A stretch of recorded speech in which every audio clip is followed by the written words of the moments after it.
aparentemente con algunos problemitas para la conexión, pero solucionados.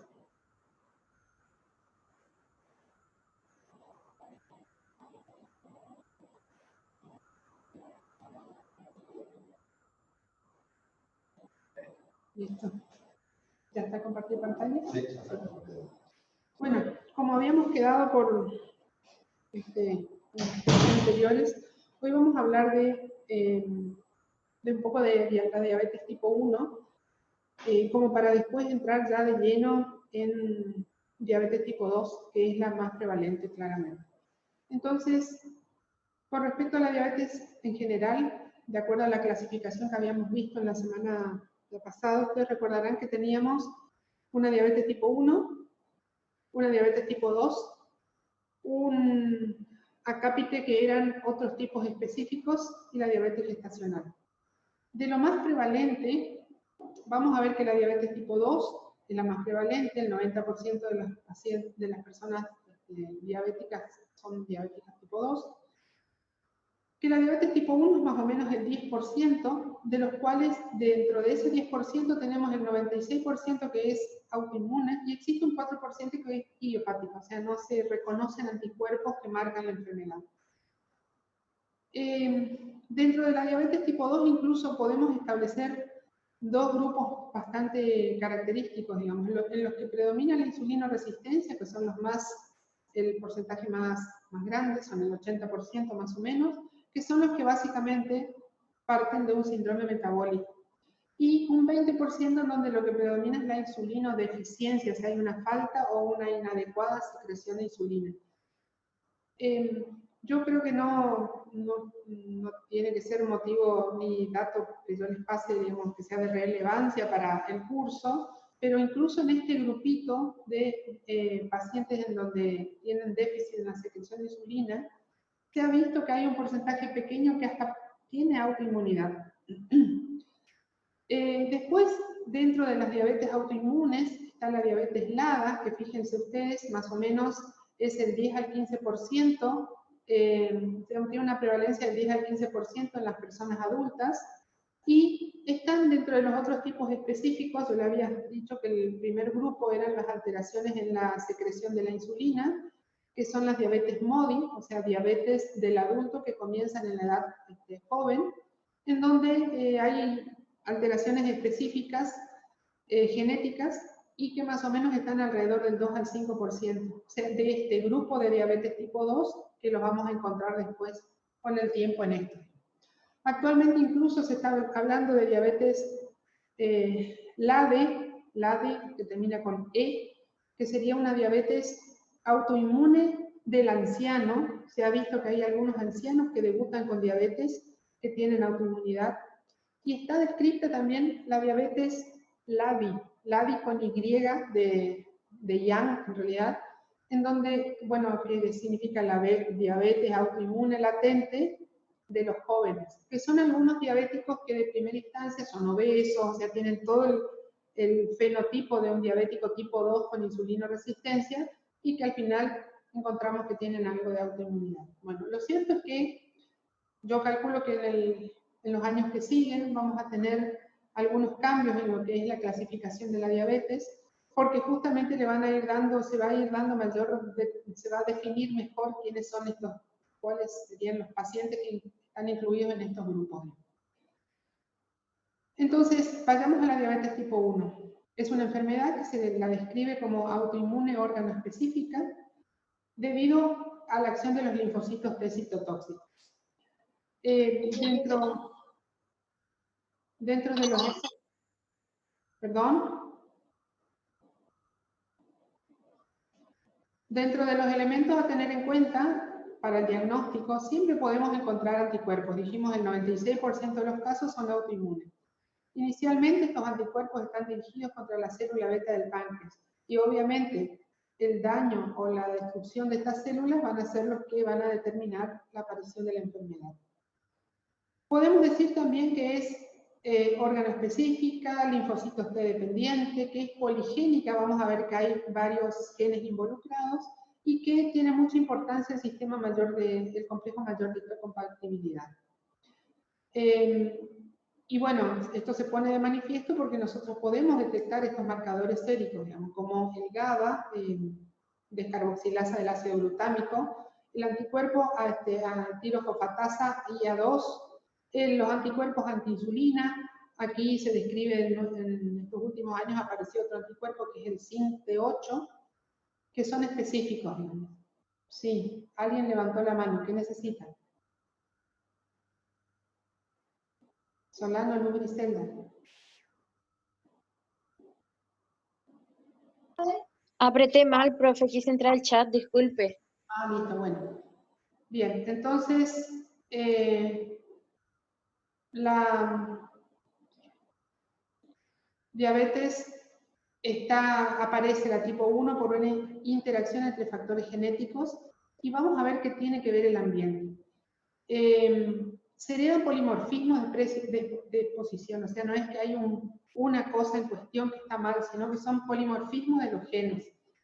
Entonces, no es una enfermedad hereditaria con componente familiar como es la diabetes tipo 2. La diabetes tipo 2 nosotros sabemos que es también poligénica y que hay un gran compromiso, o sea, hay una gran tendencia que sea familiar. O sea, si el padre fue diabético, seguramente 2 de los hijos van a ser diabéticos y los nietos, y se hereda, digamos, con una herencia familiar importante.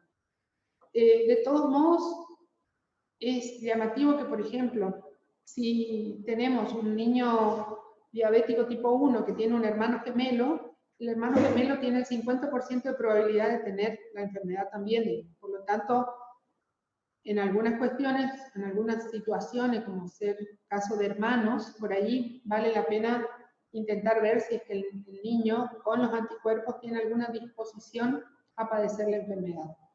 Yo les cuento siempre, los que ya escucharon la materia seguramente podrán recordar, que me tocó atender hace un montón, ya los chicos deben tener más de 25 años, una niñita de 4 años que vino de visita a Santo Tomé a visitar a su familia. Eran 3 hermanitos trillizos, 2 nenas y un varón. La nena hace el debut acá con una cetoacidosis diabética. Bueno, se la trata, se va de vuelta a su domicilio original. Le estudiaron a los hermanos, le buscaron los anticuerpos y vieron que la hermanita compartía algunos anticuerpos que tenía la nenita que hizo la diabetes. Y bueno, la controlaron. Esta niña, antes de los 10 años, la hermanita, debutó con una diabetes tipo 1. Entonces quedaba el otro hermano, el varón, digamos, que no tenía inicialmente autoinmunidad. Ese chico, a los 17, 18 años, debutó con una diabetes tipo 1. O sea que los 3 hermanos hicieron la enfermedad. Entonces, hay alguna asociación, sobre todo entonces en familiares de primer grado, o sea, si el padre es diabético, probablemente hay un 5 a 10% de probabilidad que el hijo lo tenga. Donde más se ve, entonces, como les dije, son en los hermanitos gemelos. Entonces, con respecto a la predisposición genética, nosotros tenemos esta susceptibilidad, digamos. Después viene un proceso que no se ve, que pasan años a veces, y en otros casos es muy rápido, y posteriormente viene la depresión, la apoptosis de la célula beta por este mecanismo, o destrucción, digamos, por este mecanismo inmune, y empieza la enfermedad. Entonces, la predisposición genética está determinada por estas 3 situaciones. Dije antígenos del sistema mayor de histocompatibilidad. Hay algunos que son predisponentes a la diabetes tipo 2 y otros que son protectores, pero bueno, estos son los que son predisponentes, ¿no? El QB, el QA son factores predisponentes, o sea, antígenos del sistema mayor de histocompatibilidad. El BNTR es una porción del cromosoma 11 donde se codifica el gen de la insulina. Entonces, número variable de repeticiones en tándem, significa la sigla, digamos. Y lo que vemos ahí es que hay polimorfismo de este gen que van a generar, digamos, mayor predisposición a que esta insulina sea inmunogénica.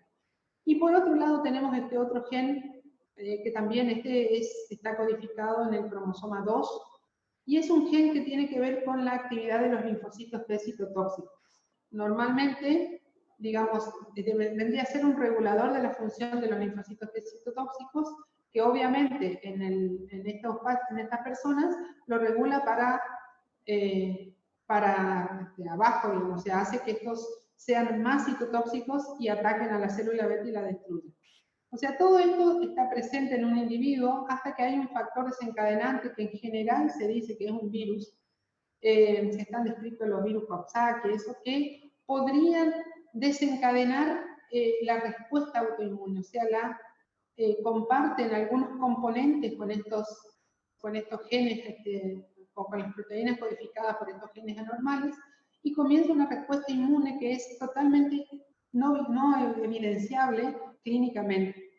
Entonces aparecen los anticuerpos, aparece la activación de estos linfocitos citotóxicos que nos van a generar una inflamación del islote del Langerhans, y eso nos va a llevar a que estas células se vayan destruyendo.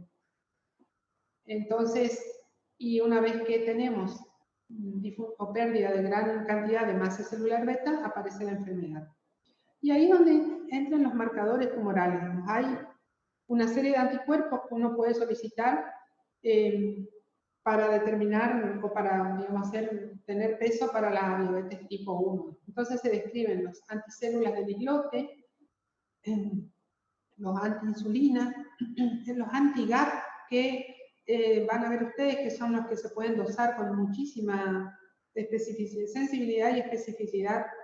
Los antitirosina fosfatasa, que también son un marcador importante, y dejamos para bueno, acá faltaría el SINT8 y los anticuerpos antiinsulina inducidos por terapia. Es importante tener en cuenta esto porque si una persona se le suministró insulina, va a generar anticuerpos. Entonces, podemos encontrar anticuerpos antiinsulina en un paciente que por alguna razón que nosotros desconozcamos se haya aplicado insulina antes. Por lo tanto, en este caso no nos sirve. Vamos a ver que los que más nos sirven son el anti-GAP, o sea, anticuerpos antiglutamato descarboxilasa, que vamos a ver que es un importante predictor de diabetes tipo 1 y que cuando sospechamos LADA, supónganse tenemos el prototipo, la persona adulta, delgada, que está con requerimientos de insulina cada vez más elevados, o sea, que empezó con antidiabéticos orales y después empezó a volverse más requiriente de insulina. A estos pacientes le podemos pedir un anti-GAP porque en los LADA es donde con casi total seguridad va a aparecer positivo. Y es importante por ahí para convencer al paciente, no, mire, usted tiene anticuerpos, usted tiene autoinmunidad, usted no tiene más célula beta y necesita insulina como tratamiento. Van a ver ustedes que ahora ya no tanto, pero hasta hace unos años había una gran resistencia por parte del paciente a recibir la insulina como tratamiento. Hoy ya ese tabú se está eliminando, por suerte. Los anticuerpos antiinsulina aparecen en los niños que tienen diabetes tipo 1 y van disminuyendo después. Los antitirosina fosfatasa, los IA2, estos pacientes, estos anticuerpos, la presencia de ellos me indica que el paciente ya no tiene célula beta y ya necesita insulina. Y estos eran los que le decía, aparecieron en el año 2007, se describió, son los anticuerpos anti-SINT8, que es un marcador de la membrana de la célula beta, que tiene mucha utilidad para detectar las diabetes autoinmunes. Por ejemplo, no está disponible en cualquier lugar, o sea, no es un estudio que esté, digamos, que se pueda hacer en cualquier lugar. Fíjense que se expresa muchísimo en la población caucásica con diabetes tipo 1 y que tiene una sensibilidad diagnóstica del 93% para diabetes tipo 1. Y aclara acá que es específico de célula beta porque este otro, que es el buenísimo también, el que medimos siempre, el GABA, no es específico de célula beta. La glutamato descarboxilasa, que es una enzima, se expresa también en otras células. Y la otra célula fundamental son las neuronas. Digamos. Hay neuronas, sobre todo la de los ganglios de la base, de las conexiones extrapiramidales, en donde se expresan esta glutamato descarboxilasa. Y es por eso que, si ustedes recuerdan, uno de los ítems de la clasificación de otros tipos específicos decía diabetes autoinmune, o síndrome del hombre rígido, que da un cuadro neurológico de rigidez y disminución de la movilidad y de diabetes de muy difícil tratamiento. Entonces, el SINT8 es específico de la célula beta, no se expresa en otras células. Bien, entonces se hereda la susceptibilidad genética, aparece la insulinitis y en un tiempo variable va a aparecer la enfermedad. Aquí tienen ustedes un ejemplo, un grafiquito muy viejo de hecho, de qué es lo que pasa con la cantidad de células beta que tiene un individuo y lo que va pasando en la medida de que van entrando, de que se van activando mecanismos. Entonces, sobre una base de predisposición genética, un evento ambiental precipitante que puede ser una infección, pero ojo que a veces otros trastornos como infecciones, trastornos emocionales pueden ser los desencadenantes. Comienza a activarse el sistema inmunológico, comienza a formarse los anticuerpos y probablemente ya tengamos algo de déficit. Fíjense, va bajando la curva esta que me indica la cantidad de células betas, hasta que llega un punto en donde hay una pérdida, ya hay una disminución de la liberación de insulina, aparece la intolerancia a la glucosa, la diabetes manifiesta, y podemos pedir el dosaje del péptido C para ver la ausencia de secreción de insulina. Esto, por ejemplo, en un niño con diabetes tipo 1, esta curva de descenso se puede llevar a cabo en semanas. En un LADA, diabetes autoinmune latente del adulto, demora años. De ahí, pero básicamente sirve el gráfico para explicar qué es lo que ocurre, digamos. Esta pérdida en la diabetes LADA, esta pendiente es mucho más lenta y se llega mucho más tarde a la deficiencia absoluta de insulina. Aquí también, cuando aparece la diabetes y se comienza el tratamiento, como se comienza a dar insulina y demás en el diabético tipo 1, hay un tiempo que se llama periodo de luna de miel, porque por un corto tiempo es como que se detiene la pérdida de masa celular y lo que queda trabaja mejor. Entonces, como que vieron que en la luna de miel todo está bien. Si alguno se casó o tuvo luna de miel, después cuando se vuelve a la casa es el problema, ¿no? Bueno, aquí pasa lo mismo, ¿no? Es un corto periodo en donde todo está bien, normaliza la glucemia o hay una pseudo normalización, dura generalmente unos pocos meses y después ya se establece la insulina deficiencia y insulina requiriencia definitiva. Bien, entonces, haciendo un poquito de historia, yo les insisto mucho en algunas cuestiones por el hecho de que ante una enfermedad tan prevalente como es la diabetes, tenemos que entender que el malo de la película es la glucemia alta, entonces la tenemos que combatir con todas las armas que podamos. Entonces, fíjense que la diabetes se conoce ya desde muchísimo tiempo antes de Cristo, ya se describió en África, más o menos se estima 1500 años antes de Cristo, pero ya lo conocían los chinos 5000 años antes de Cristo.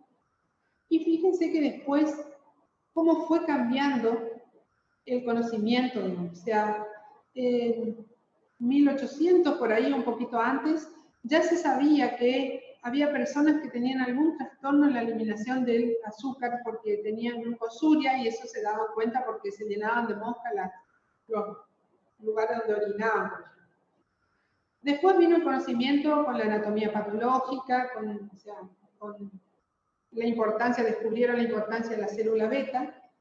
En el año 1922, es muy interesante, si ustedes por ahí quieren estudiar qué es lo que pasa con la historia de la medicina y de los hallazgos, a Banting y Bess le dieron el premio Nobel, pero resulta que junto con ellos había dos médicos europeos, uno francés y otro ruso, que estaban estudiando y estaban haciendo hicieron el mismo descubrimiento prácticamente, y solamente Banting y Bess, que estaban lejos de una zona de guerra, pudieron presentarlo a tiempo y bueno, fueron los que consiguieron el premio Nobel de Medicina en esa A partir de acá comienza un cambio en lo que es la diabetes. De aquí para antes, la persona diabética tipo 1, cuando tenía la enfermedad, en un lapso no mayor a 6 meses se moría.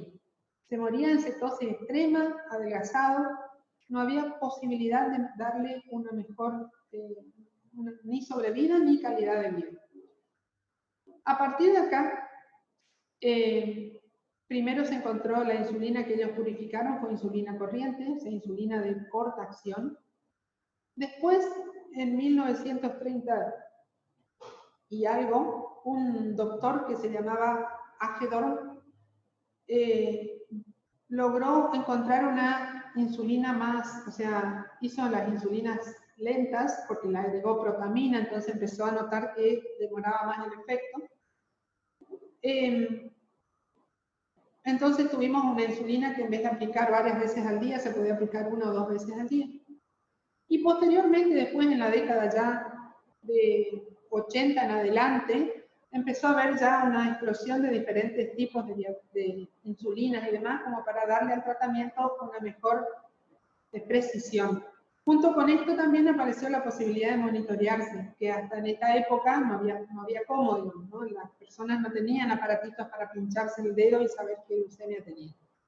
Bueno, todo esto llevó a que en la década de 1990 hasta 2000 apareció este estudio que se llama DCCT, es un estudio inglés, pero fue participaron muchas naciones, en donde lo que hicieron fue poner a los diabéticos tipo 1, estos eran diabéticos tipo 1, a el mejor control posible. Entonces le ponían a estos niños, le ponían un médico que los controlaba, le ponían un nutricionista, un profesor de educación física, un nutricionista, y los mantenían en el mejor estado posible a un grupo. Y al otro grupo lo dejaron con tratamiento convencional, o sea, no tan intensivo.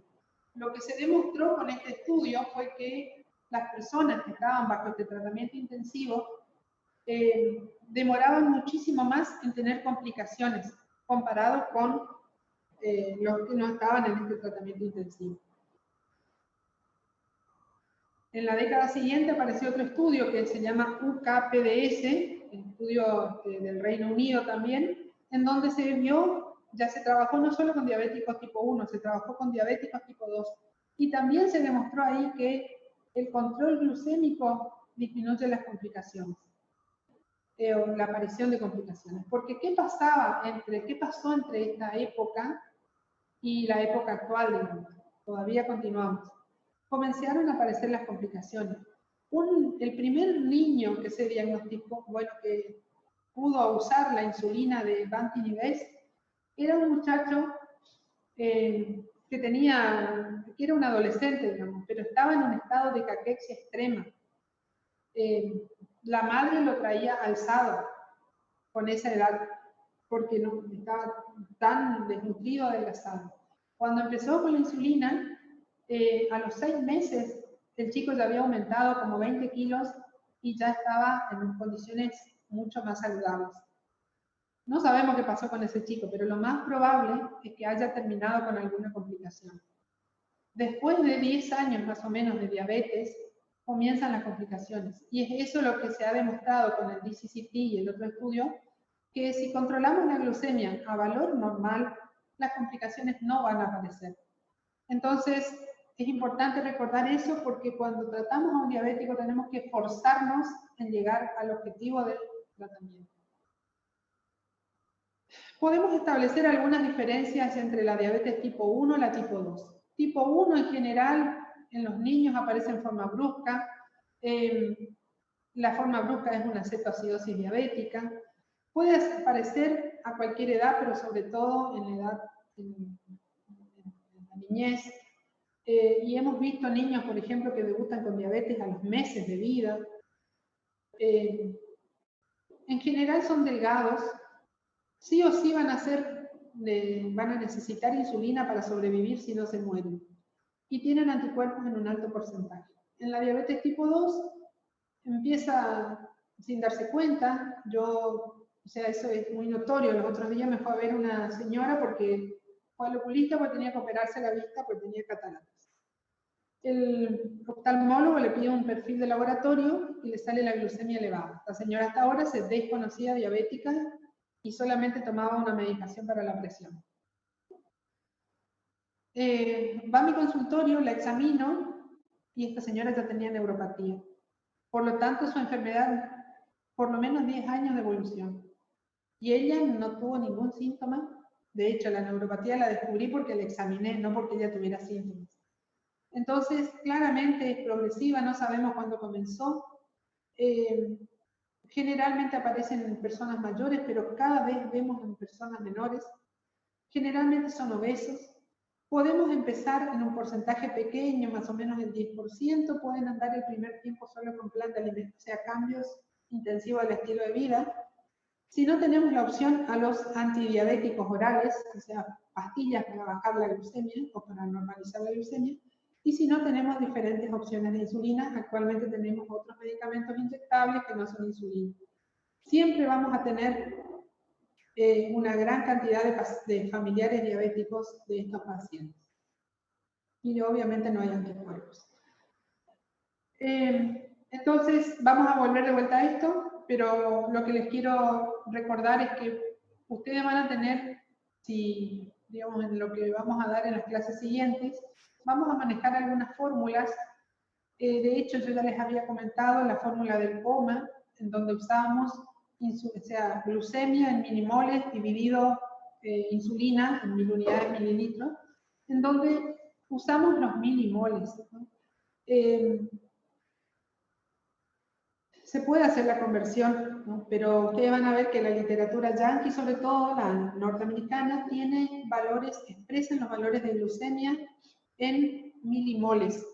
De ahí que el valor normal de la glucemia sea 7 milimoles, y ese, o sea, punto para diagnóstico de diabetes sería 7 milimoles, que es el equivalente a nuestros 126 miligramos por ciento. Entonces, hay otra situación que es la complicación aguda, estado hiperosmolar hiperglucémico no cetóxico, en donde tenemos que hacer el cálculo de la osmolaridad plasmática, y para eso también usamos glucemia en milimoles. Por lo tanto, hay que tener en cuenta esto y tienen que recordar que para transformar miligramos en milimoles tenemos que dividir el valor de miligramos por dividido 18, y con eso vamos a sacar los milimoles. Eso va a servir para las fórmulas que van a tener que aplicar en algún momento. Entonces, los valores de glucemia, nosotros acá en el país aceptamos que lo normal es entre 70 y 110.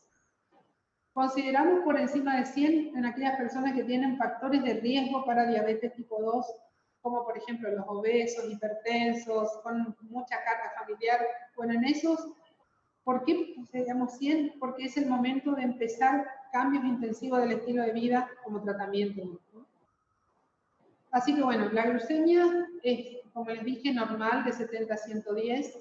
Si le da 110 o 111, ya corresponde hablar de glucemia de ayunas alterada, y entonces si nos da ese valor, nosotros tenemos que pedir una curva de tolerancia oral a la glucosa para ver dónde estamos parados.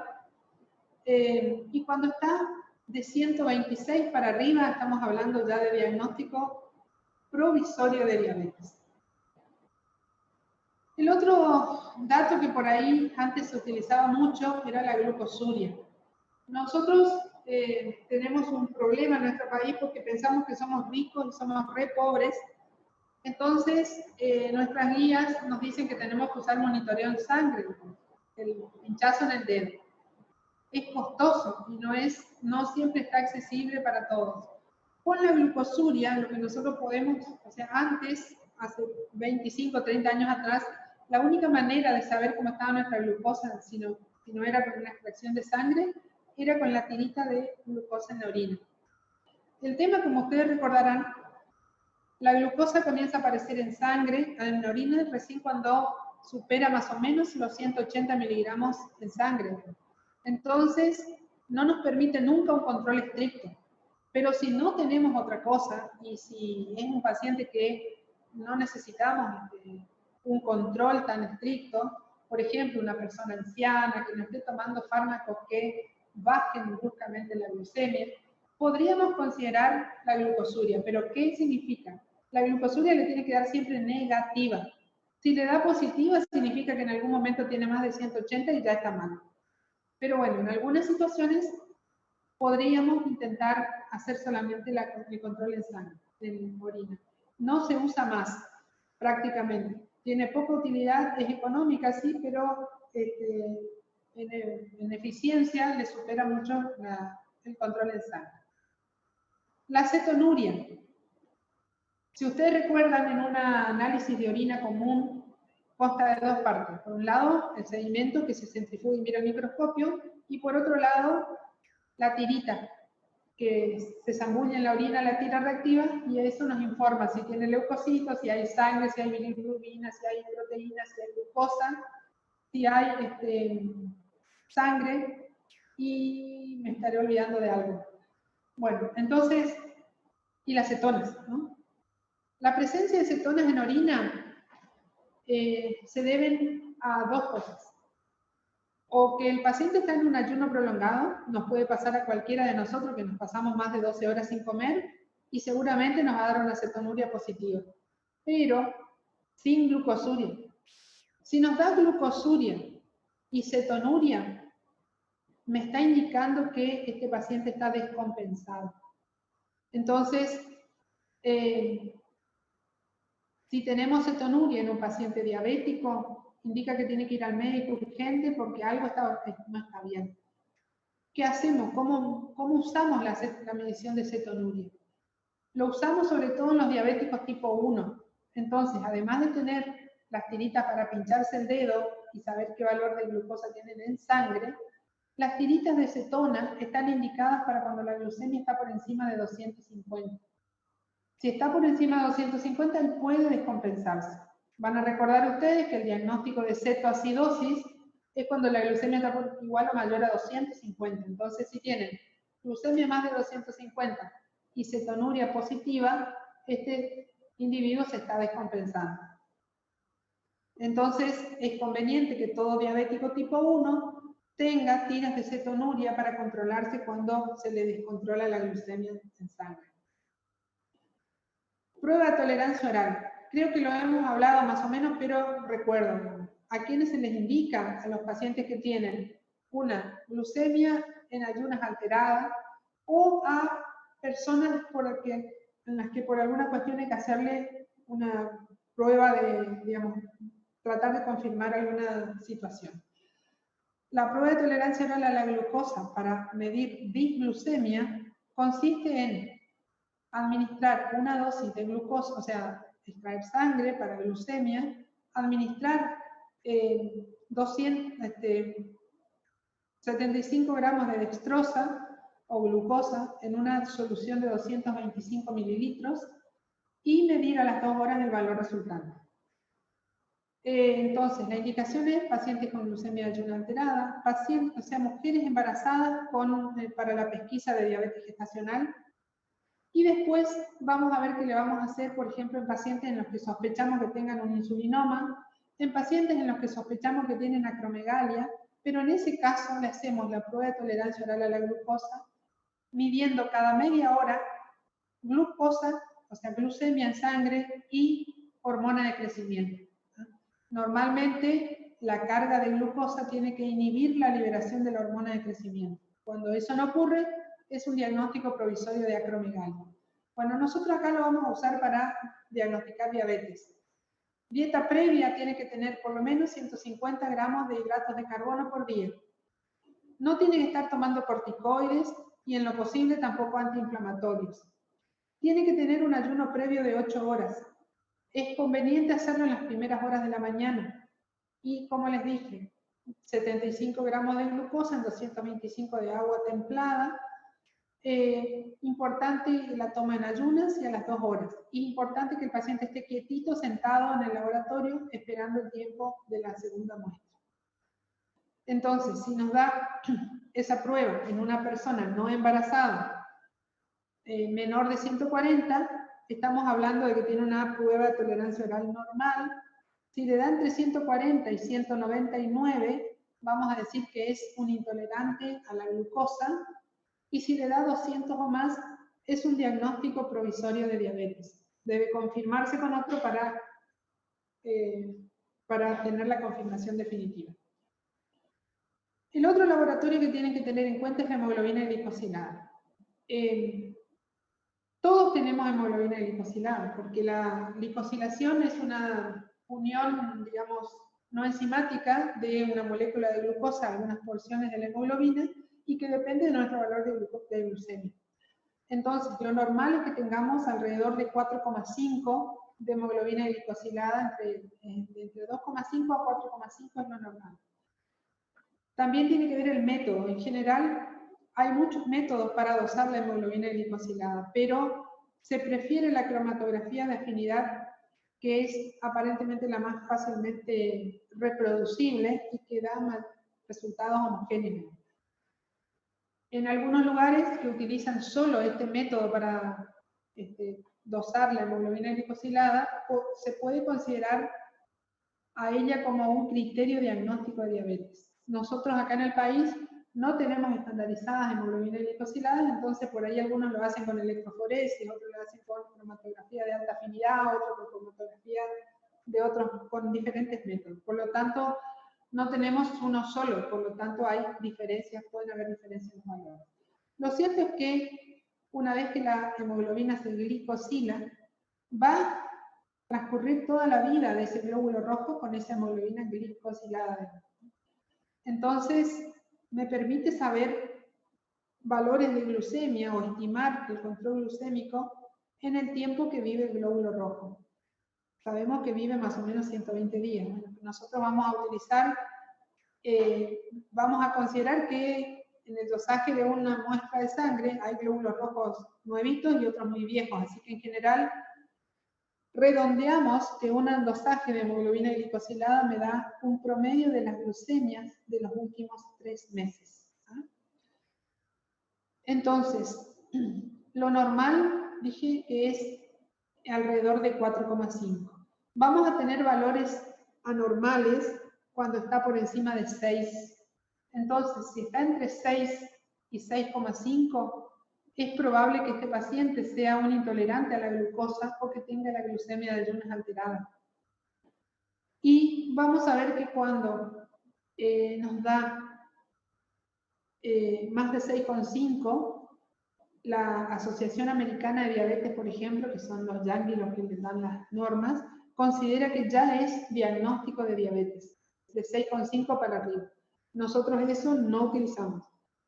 Pero y lo que queremos básicamente cuando pedimos a un paciente una hemoglobina glicosilada es ver el nivel de control glucémico que él maneja. Y se pretende que el valor para la mayoría de los diabéticos sea menos de 7.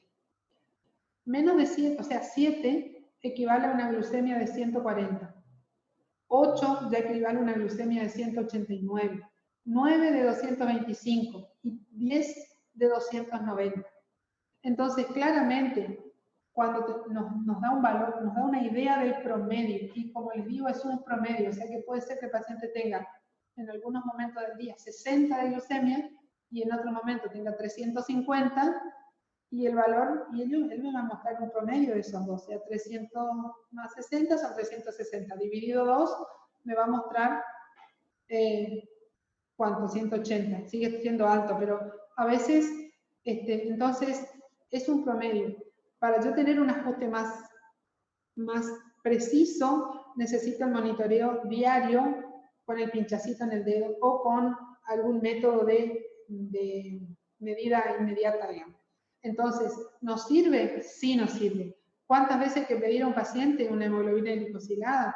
Y si el paciente viene con una tablita de monitoreos en donde todos los controles están 80, 120, 140, 80, tal vez con 2 pedidos al año sea suficiente.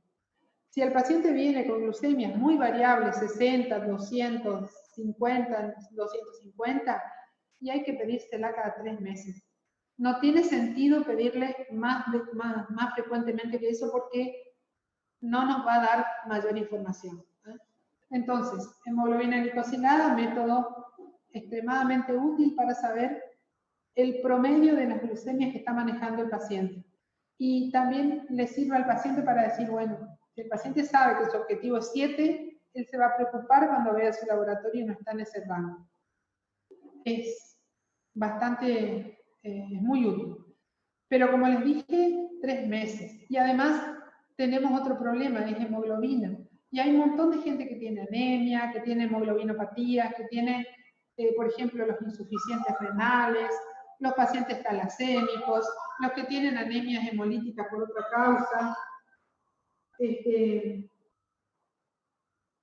Esos pacientes, tal vez la hemoglobina glicosilada no sea el mejor método de control de la glucemia. Entonces, para esos casos tenemos otras proteínas que también se glicosilan y donde la que se utiliza en medicina es la fructosamina. La fructosamina es un grupo de proteínas de bajo peso molecular, en donde está la albúmina, que, bueno, tomamos como ejemplo a la albúmina. Entonces, la fructosamina, que sería albúmina glicosilada, me está mostrando el promedio de las glucemias en los últimos, ¿en qué tiempo dirían ustedes? ¿Me pueden contestar? En los últimos 20 días. Más o menos. Entonces, es de muchísima utilidad en los pacientes, en las mujeres embarazadas, en donde yo necesito saber con más frecuencia. De vuelta, no reemplaza el monitoreo. A una paciente con diabetes gestacional yo le indico por lo menos 5 monitoreos por día para saber cómo se maneja su glucemia. De todos modos, es de utilidad cuando no tenemos la posibilidad de acceder fácil al monitoreo. El valor normal son 275 milimoles litro, y bueno, si está por encima de eso, estamos hablando de que el control glucémico no es el apropiado. ¿Cuándo pedimos insulina?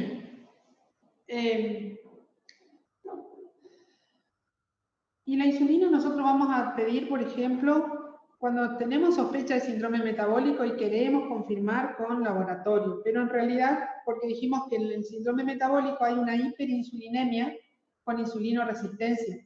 Entonces, me va a dar valores elevados. En un obeso, cualquier persona obesa que viene para pedir, para, digamos, involucrarse en un proyecto de bajada de peso, por ahí saber si tiene insulinoresistencia es de utilidad, digamos. Pero si no, en general, en esa situación sería eso por un lado. Y en el paciente diabético tipo 1, ¿para qué le vamos a pedir? ¿Qué le pedirían ustedes a un diabético tipo 1 en vez de insulina? ¿El dímero D no se le pedía? Péptido C. El dímero D para trombosis, ¿no? Sí, perdón, algo era. El péptido C. ¿La proteína reactiva puede ser? La proteína... El péptido C es el péptido conector entre las dos cadenas de insulina, ¿no? Entonces, es una medida, digamos, es mucho más eficiente dosar péptido C para saber reserva de insulina, incluso reserva de célula beta, perdón. Porque supónganse que el paciente se está aplicando insulina y yo tengo que dosar la insulina. Voy a dosar la insulina que le estoy aplicando. Entonces, en esos casos el péptido C es de muchísima utilidad, ¿no? Pero bueno, puedo pedir insulina. Acuérdense que habíamos dicho, la fórmula del OMA para la insulinoresistencia va con el dosaje de insulina, dividido el valor de, o sea, tienes glucemia dividido insulina. Y vamos a ver que el valor normal es hasta 25.000 unidades mililitros. Cuando tenemos valores elevados por más de 25, estamos hablando de que hay hiperinsulinemia. Y obviamente si tenemos menos de 5, estamos ya en un estado de insulinodeficiencia o insulinopenia. ¿Para qué lo pido yo? Yo le he pedido algunas veces insulina a pacientes para convencerlos de que no tienen más insulina y que tengo que aplicar la insulina exógena. Porque a veces son muy resistentes a aceptar la nueva situación o el nuevo medicamento. Entonces, le pido insulina, que ellos saben, insulina es insulina. Yo le digo péptido C, ¿y qué es el péptido C? ¿No? Pero bueno, podemos pedir. y es más fácil de solicitar, o sea, más fácil de que tenga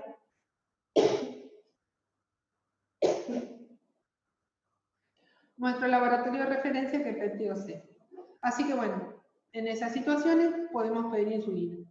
Y acá está el péptido-C. El péptido-C es de muchísima utilidad, porque además de que nos permite conocer cuándo le tenemos que empezar a dar insulina a un diabético tipo 2, me sirve también para determinar en pacientes que ingresan, supongamos, con una cetoacidosis diabética, determinar si es un diabético tipo 1 o un diabético tipo 2, porque hay algunos que debutan con cetoacidosis. Entonces, el valor normal es de 0,3 a 1,3 nanomoles en litro, y obviamente menos de 0,3, menos de 0,5, ya estamos considerando que está en deficiencia y necesita insulina exógena, y hasta 1,3 es lo normal. O sea, un paciente que tiene más de 1,3 tiene hiperinsulinemia seguramente. Bueno, y después lo otro que se tiene que pedir en el laboratorio de un paciente diabético es la proteinuria de 24 horas. La proteinuria de 24 horas se mide con un método cuantitativo, colorimétrico. Entonces se aplica ahí determinadas pruebas en el laboratorio y se saca el valor. La cuestión es que para detectar la afectación renal por diabetes, basarnos en la proteinuria nos deja un tiempo, un periodo, digamos, en el cual no podemos detectar nada. Recién el método detecta proteínas cuando hay más de 500 miligramos en 24 horas. Y nosotros sabemos que ya cuando comienza a haber albuminuria, o sea, cuando comienza a haber más de 20 microgramos o 20 miligramos de excreción de albúmina en la orina, ya comienza a haber daño endotelial. Entonces, si tenemos que pedir un laboratorio a un diabético de reciente diagnóstico, es de muchísimo más utilidad la microalbuminuria que la proteinuria de 24 horas. En general se utiliza más la otra porque es más económica, pero la que me da mejor información es la albuminuria. Y ustedes van a ver que en general pueden tener en tres maneras de expresar los valores registrados. Uno es este que es minutado, o sea, de 20 a 200 microgramos minuto. La ventaja de este método es que ustedes pueden darle al paciente una toma de 6 horas, por ejemplo, y el bioquímico puede hacer este informe minutado. Pero nos quedan las otras horas del día que no sabemos. Entonces, la forma ideal sería en miligramos de albúmina por gramo de creatinina en orina. Esa sería la mejor. En donde entonces uno le pide microalbuminuria o albuminuria en relación a creatininuria, digamos. Entonces nos va a salir el valor lo mismo, digamos. O sea, tiene que haber de 30 a 300 miligramos por gramo de creatinina en orina. Entonces, esa sería la otra forma, y la otra es esta, como está expresada acá, que es simplemente el dosaje de la albuminuria en orina de 24 horas. Entonces, lo que hacen los bioquímicos es procesar una muestra, dosar el valor de albúmina que hay en esa muestra y multiplicarla después por la cantidad de orina que orinó el paciente en las 24 horas. Entonces, ¿qué utilidad tiene? Que nos anticipa en 5 años a la proteinuria. Por lo tanto, yo puedo implementar mucho antes 5 años antes de que aparezca proteinuria, puedo implementar alguna medida terapéutica que evite que eso aparezca.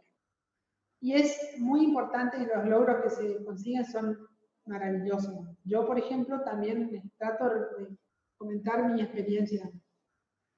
Tengo un muchachito, paciente que lo empecé a ver a los 16 años, que venía diabético desde los 6, 7 años, en donde pobrecito ese tiempo hizo el tratamiento como pudo, porque no había programa, el padre no le compraba la insulina en Brasil, tenía un pésimo control. A los 16 años era enanito, parecía un niñito de 12, y bueno, obviamente empecé a ajustarle la glucemia, pero ya llevaba 10 años de diabetes, así que ya tenía complicaciones.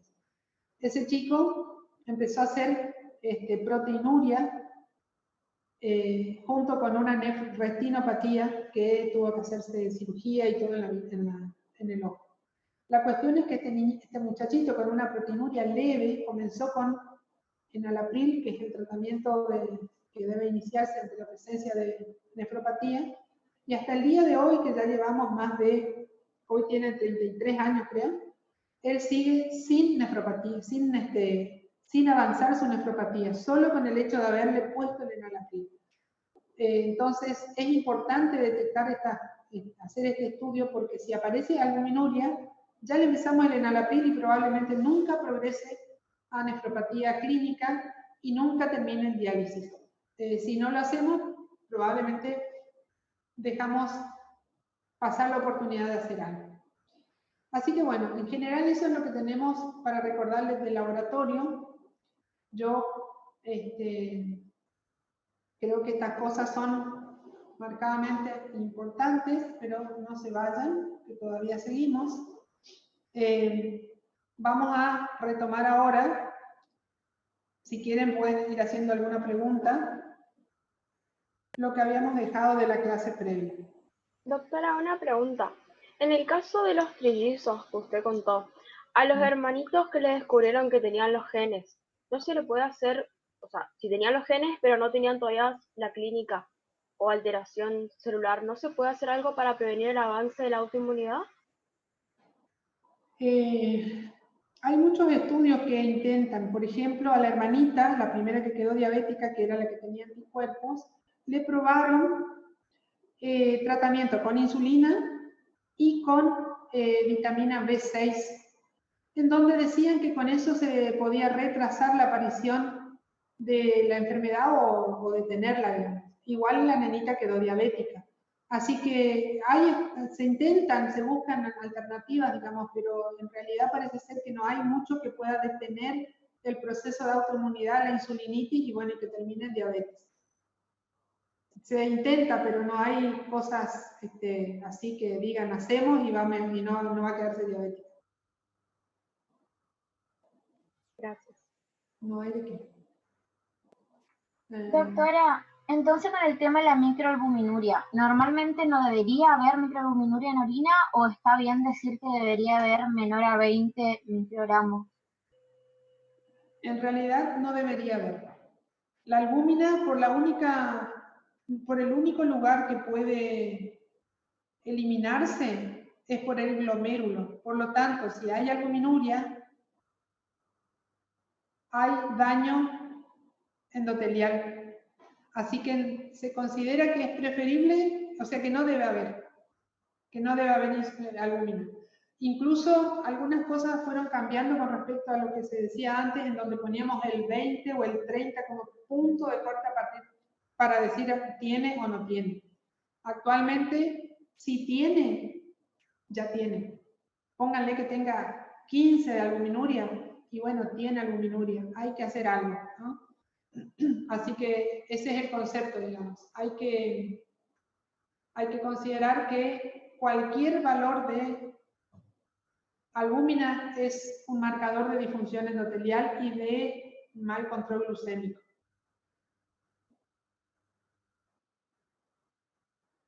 Bueno, quiero terminar con esto. Ay, ahora cómo hago para compartir pantalla.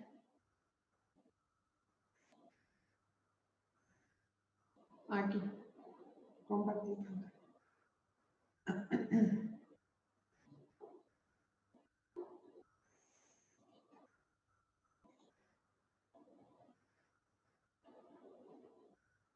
¿Están viendo por las dudas? Sí, ¿no? Sí, bueno. Bueno, yo... ¿Sí? No. Doctora, no estamos viendo. Si nos está mostrando un power, no lo estamos viendo. Por favor. Tengo que seleccionar acá. Y acá. Ah. Tiene un botón debajo de su pantalla que diga compartir pantalla. Sí, acá estoy. Aquí, encontré, ahora. Bueno, ahora sí ven, ¿verdad? Sí, doctora, saber. Bueno, Sí, gracias. bien, aquí más o menos habíamos quedado, ya les pasé rapidito estas cosas, recalqué objetivo de tratamiento de un paciente diabético, me detengo de vuelta en estas cosas.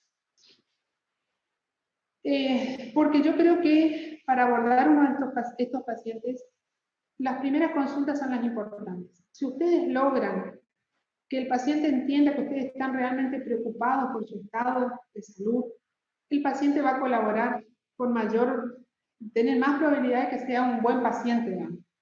Porque si no, vienen desastrosos.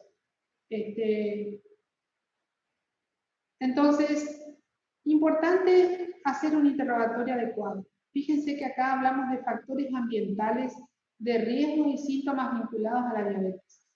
Factor ambiental familiar.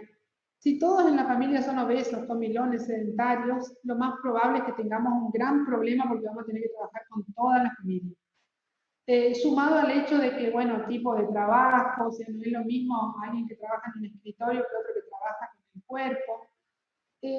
Factores de riesgo, embarazos previos, peso de los chicos al nacer, peso del propio paciente cuando nació, tratamientos previos, fármacos que pudiera haber usado, síntomas vinculados a la diabetes. Entonces, la presencia de prurito, de dermatitis, de vulvovaginitis, de balanitis, de dificultad en cicatrizar heridas, en la aparición de manchas como psoriasiformes en la piel. Hay un montón de cuestiones, o el prurito en la zona de acantosis. Esos son cosas importantes a interrogar, que nos deberían llevar un tiempito, digamos, sumado a los síntomas por los cuales él consultó, digamos. Después tenemos que hacer unos síntomas generales. Entonces, en estos síntomas generales le preguntamos, ¿perdió peso? ¿Cómo está su apetito? ¿Cómo orina? O sea, por ahí la defecación no importa tanto, pero sí importa cómo orina, lo que come y cómo come, los cambios en el peso en el último tiempo, si presenta prurito vaginal, si presenta prurito en los pies, si presenta sensación de adormecimiento en alguna región del cuerpo, si ha notado que ha cambiado su aspecto corporal en este último tiempo, si tiene pruritos, si tiene, digamos, síntomas generales. Y los neurológicos, aquí tiene que ver sensaciones en los pies. Sobre todo vamos a preguntar lo distal. Entonces, si tiene sensación de quemazón en los pies a la noche, si siente como que camina sobre algodones o que no siente que apoya el pie en el suelo, si tiene problemas para caminar, como que tiene dificultad para dar los pasos, si le cuesta o tiene debilidad para caminar largo trecho, y ya junto con eso le vamos a preguntar si es que no le aparece dolor cuando camina largo trecho, como una manifestación de la claudicación intermitente. Después en el examen físico es muy importante pesarlos, medirlos y medirle la cintura. Porque lo más probable es que como indicación terapéutica le digamos usted tiene que adelgazar. Y a veces a los pacientes les cuesta mucho bajar de peso, pero si logramos que disminuyan la cintura, porque va recambiando grasa por músculo, o músculo por grasa, eso es un signo positivo. Entonces, supónganse, le mandaron al paciente que le dieron las indicaciones para que venga con menos peso y vuelve a los 2 meses con el mismo peso. Pero resulta que bajó 2 centímetros de cintura. Bien, significa que él está cambiando, está perdiendo grasa y está recuperando músculo. No hay que, digamos, no tiene que ser eso un motivo de fracaso, no es fracaso. Le medimos la cintura y hubo un cambio. Eso es éxito, vamos avanzando. La presión, es importante tomarle la presión arterial acostado, si se puede sentado y si no por lo menos parado. Entonces tenemos que tomarle acostado, pararlo, esperar que esté por lo menos 2 minutos parado y volver a tomarle la presión. Normalmente, ¿qué tiene que pasar cuando nos paramos? ¿Qué me dicen ustedes? ¿Baja o sube? Baja. Ay, profe. ¿Seguro? Sube la presión cuando nos paramos. Acuérdense A la que, claro, sube. Cuando ustedes se paran, cuando nosotros nos paramos, se genera el mecanismo de vasoconstricción para proteger el flujo cerebral. Entonces, lo normal es que esté igual o se suba un poquito. Profe, ¿por qué le dicen que tienen que levantarse despacito y eso? Porque es como que parecido al mecanismo de la hipotensión ortostática o algo así, que al pararse como que caía. Eso en el caso de síncope. Y eso es una falla del mecanismo de vasoconstricción. Normalmente, o sea, ¿por qué aparecen los síncopes de mecanismo neurogénico? Los vagales son los más clásicos. O los que, digamos, sí, los vagales, por ejemplo, están parados mucho tiempo y se desploman. Falló el mecanismo de compensación, que es la vasoconstricción, para subir la presión mientras estamos parados. Por eso se cae. Entonces, decimos que el paciente tiene hipotensión ortostática cuando baja por lo menos 20 milímetros de mercurio la presión arterial sistólica. Y vamos a ver que si se acostumbran a hacerlo es impresionante lo que encontramos. Yo los otros días le tomé la presión acostado y parado a un paciente de 52 años, diabético, desde hace unos 10 años atrás, que me viene a consultar hace un tiempito por mal control glucémico. Yo le empecé insulina y empezó a normalizar sus controles. El señor hipertenso tomando losartán, 50 miligramos cada 12 horas. Sentado, la presión tiene 14,8. Lo acosté, tenía 14,8. Lo paré, bajó a 11,7.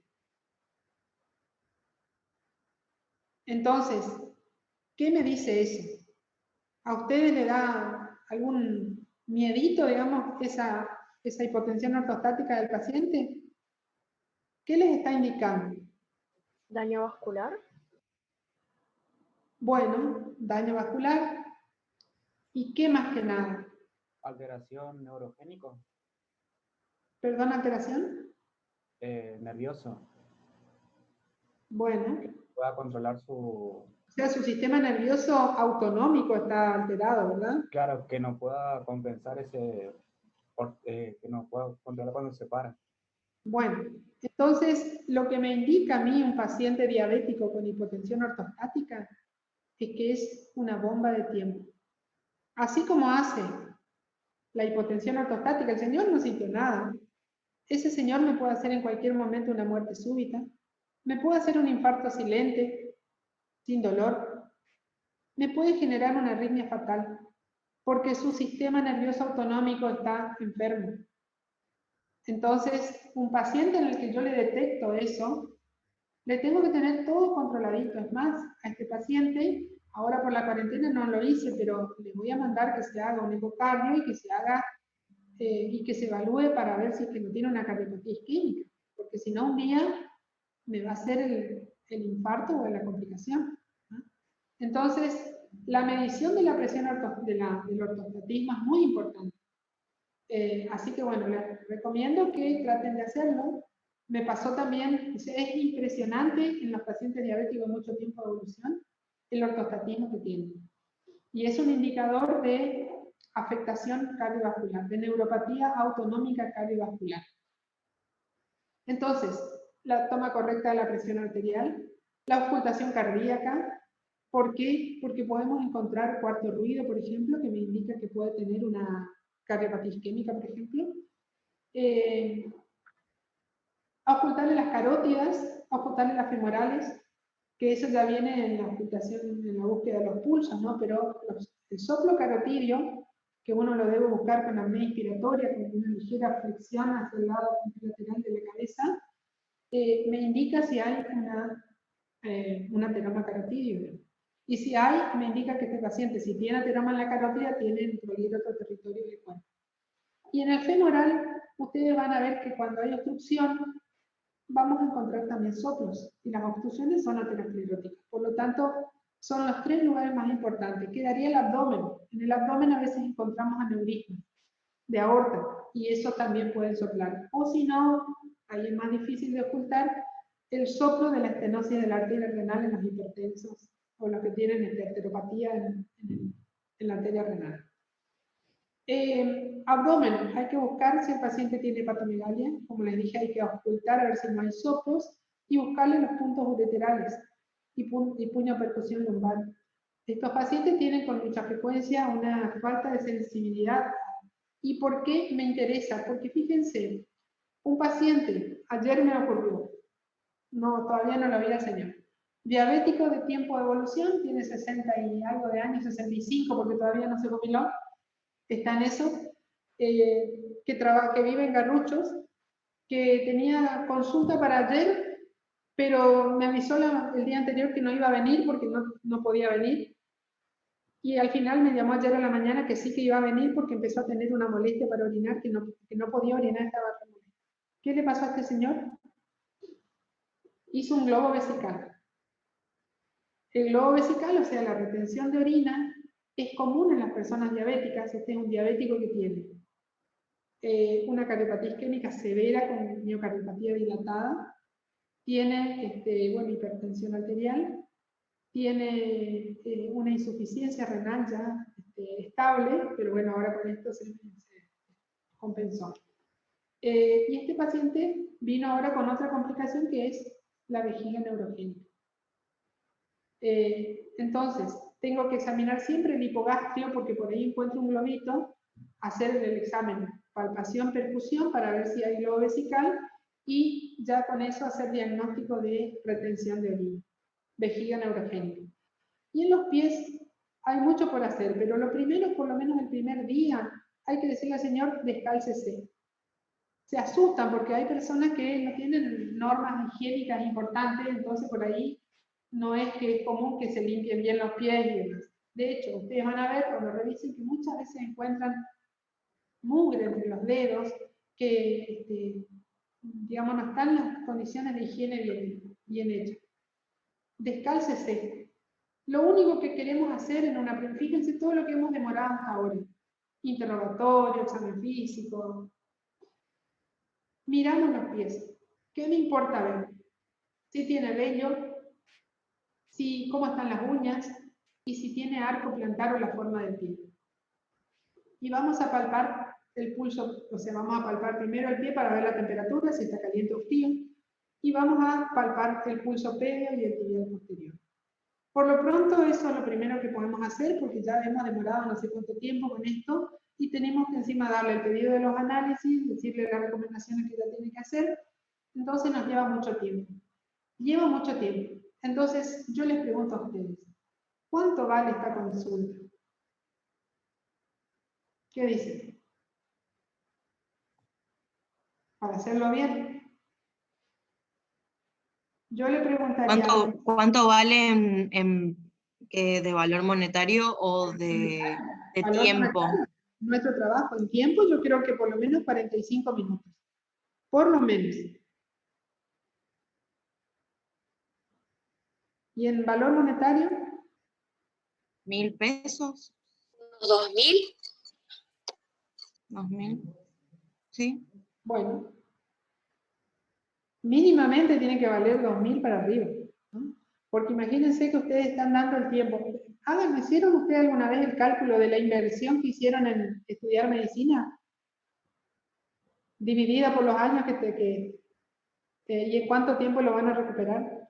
Bueno, van a ver ustedes que el valor de la consulta, o sea, por eso es que uno tiene que, esto les digo, para que ya empiecen a valorizar lo importante que es la consulta clínica, porque este no viene con un abdomen agudo, este viene con un hallazgo de laboratorio en donde nosotros tenemos que hacer muchas cosas para que él no empeore con el tiempo. Lleva mucho tiempo, lleva mucho esfuerzo y obviamente tiene que estar bien pagado. Bueno, esto primer consulta, a esto le agregan el pedido de análisis, de estudios complementarios y las primeras indicaciones. En la segunda consulta, el paciente va a venir con el laboratorio, seguramente va a venir con un hemograma, glucemia, hemoglobina glicosilada, la función renal completa, entonces creatinina, urea, ácido úrico, ionograma sérico y orina completa, el hepatograma para ver si no hay esteatosis, el perfil lipídico básico, dijimos colesterol total, colesterol de HDL y triglicéridos, y por lo menos un electrocardiograma. La ergometría, la radiografía de tórax, podemos dejar para después. Pero fíjense, ya hablamos de examinar mejor la piel. Doctora, una pregunta. Sí, Acá en la segunda consulta, para la primera consulta nosotros le tenemos que pedir todos estos estudios, entonces el paciente ya tiene que llegar con todo esto ya hecho, ¿no es cierto? esa sería la idea, sí. Ah, gracias.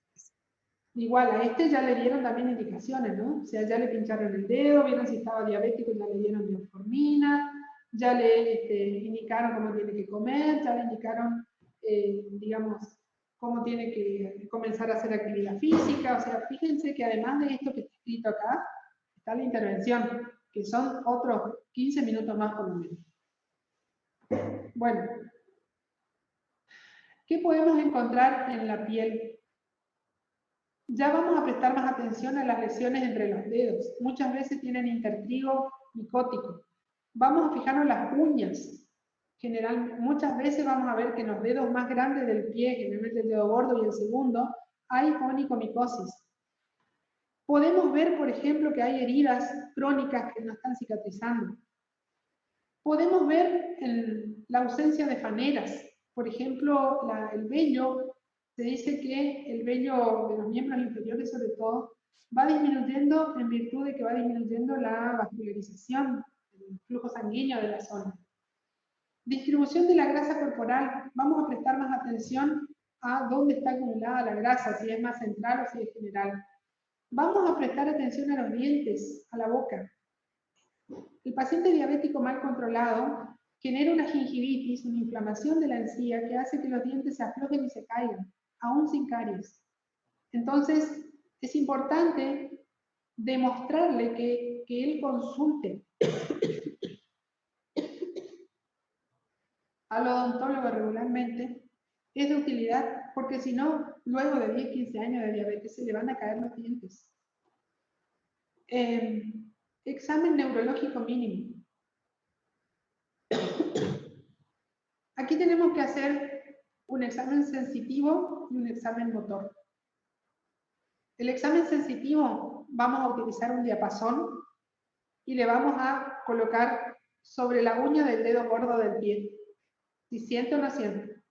Diapasón en general se recomienda el de 125 hercios, pero si tienen el de 256 va a andar igual. Después, lo ideal es que utilicen un monofilamento. El monofilamento es un nylon que van a tocar con ese nylon en 3 lugares de la planta del pie, pero si no tienen, pueden utilizar el clavito del martillito de reflejos. ¿Y dónde le van a tocar? En el pulpejo del dedo gordo, en el pulpejo del quinto dedo y en la parte media de la almohadilla metatarsal. En esos 3 lugares debe pincharse para hacerlo rápido, ¿no? Porque si no, ustedes pueden pinchar cada dedo, cada base, el borde interno, el borde externo, para sacar más información. Pero bueno, con el filamento se consigue una presión muy pequeña, digamos, pero que si el paciente percibe, decimos que tiene la percepción conservada en los miembros. Si el paciente no siente, ¿qué me indica? Que el paciente tiene una neuropatía y si yo no hago nada o no lo enseño, probablemente venga cualquier día con un clavo metido en la planta del pie, digamos, porque él no siente y no va a venir el primer día. Él se va a hincar el clavo y va a venir al tercer o cuarto día cuando ya está con una celulitis de todo el pie, porque no le duele. Recuerdo siempre y les digo el caso de un señor que le llamaban el gordo, no, perdón, le llamaban el flaco. Cuando yo lo conocí era obeso, tenía como 130 kilos. Y le llamaban el flaco porque él era muy flaco cuando era joven y era un hombre alto, casi 2 metros, así que él era el flaco. Ese señor hacía asado y vendía. Y bueno, en uno de esos asados, ese asado, loco, todo, comida, se le cayó un carbón encendido en el pie y él siguió haciendo su asado y como siempre para colmo andaba de ojota, se hizo una terrible quemadura en el pie y él ni se enteró. Se enteró cuando se fue a bañar que vio que tenía una ampolla en el dedo. Y obviamente eso se sobreinfectó y tuvo problemas. Pero bueno, eso les pasa. De ahí la importancia de hacer esa prueba con el monofilamento. Si no tenemos monofilamento, dijimos, el clavito del martillo puede servir igual. Y la otra prueba que tienen que hacer es el examen de los reflejos. Solo dos reflejos, el patelar y el aquiliano. Y si tienen poco tiempo, solo el aquiliano. Entonces, si el paciente tiene algún síntoma de neuropatía, por ejemplo, dolor nocturno o quemazón nocturno, o anestesia durante, digamos, en el pie, o parestesias, y tiene o trastornos con el diapasón, no siente, o ausencia de sensación con el filamento, o ausencia de reflejo aquiliano, ese paciente ya tiene una neuropatía. El diagnóstico se hace con un síntoma y un signo. ¿No? Sencillo, digamos. Y es fundamental porque la neuropatía diabética es la principal causa de úlceras en los pies de los diabéticos. Entonces, de vuelta a esta segunda consulta nos va a llevar un tiempito. Y encima tenemos que considerar que si nosotros, que le vamos a tener que mandar al oftalmólogo para que le haga un buen fondo de ojo, nosotros se lo podemos hacer, pero vamos a ver, si no le hacemos dilatación de la pupila, vamos a ver solo la retina central. Y las lesiones en la diabetes son en la retina periférica, entonces hay que hacer dilatación con midriático y ahí mirar bien. Yo mandémosle al que sabe más del tema. Entonces tiene que ir a un oftalmólogo, tiene que ir a un cardiólogo porque le tiene que hacer un electrocardiograma y le tiene que hacer una evaluación pre-ejercicio. Nosotros tenemos que tener seguridad de que el paciente le vamos a mandar a caminar o a andar en bicicleta y no le va a dar un infarto o no se va a morir de una muerte súbita durante el ejercicio. Tenemos que considerar tener un nefrólogo, entonces algunos ponen incluso 1.5 miligramos de cilitro de creatinina. Y ahí yo les hago la pregunta, si tenemos 1.7 miligramos de cilitro de creatinina, ¿qué clearance de creatinina estiman que debe tener este paciente?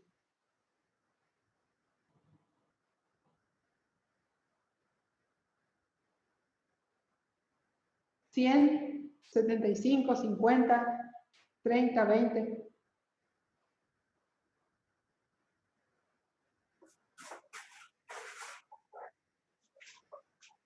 Bueno. 30.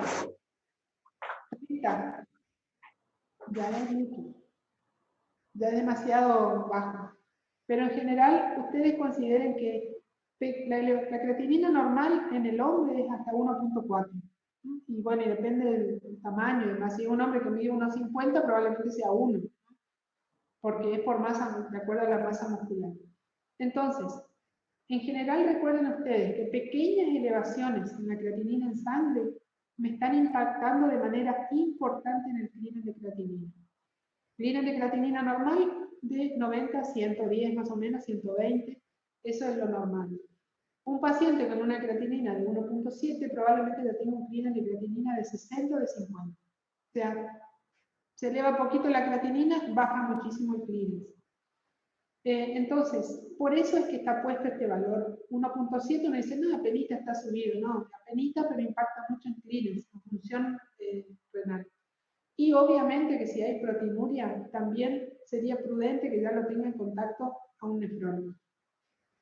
Y si es un paciente que ya viene con muchos problemas, que ya viene ya con neuropatía, con proteinuria o con problemas en la vista, es conveniente, si es que nosotros no estamos seguros de poder tratarlo bien, derivarlo a un diabetólogo para que le haga un tratamiento ajustado de la glucemia.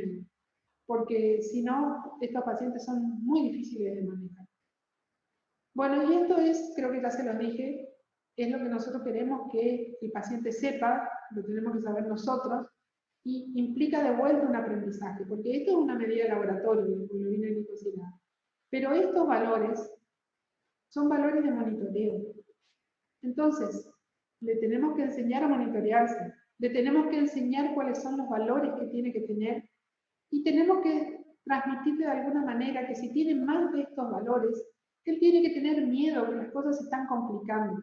Entonces, si logramos que el paciente entienda esto, va a ser un compañero nuestro en el tratamiento de su enfermedad.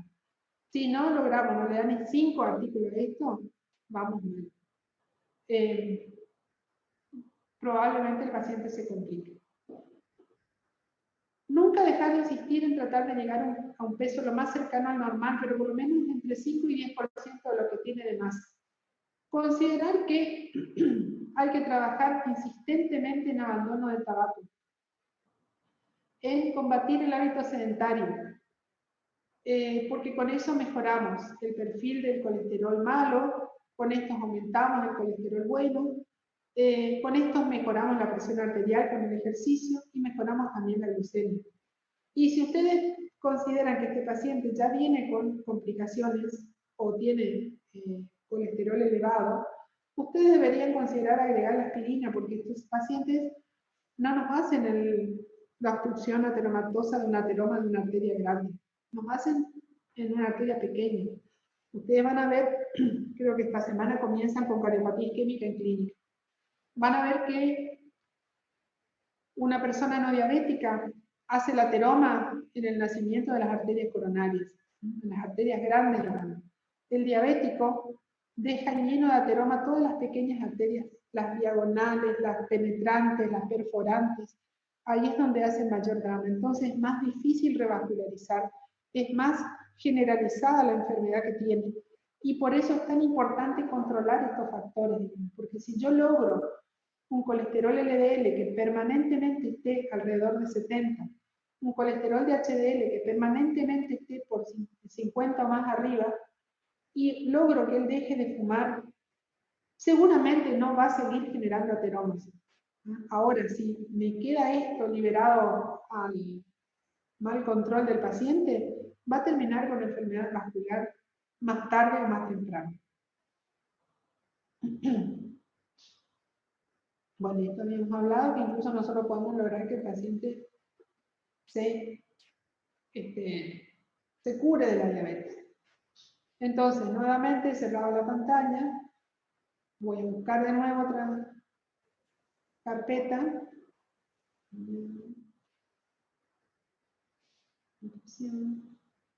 Y para terminar, el ratito que nos queda, vamos a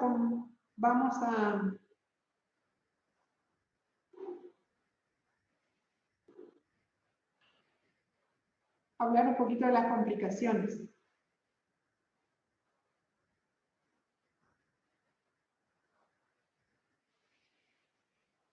Lo último que yo les voy a dar va a ser el tratamiento de la diabetes. Porque quiero que también ustedes se asusten de las complicaciones de la enfermedad. Entonces, con esto yo me aseguro de alguna manera que ustedes le den más artículo al tratamiento.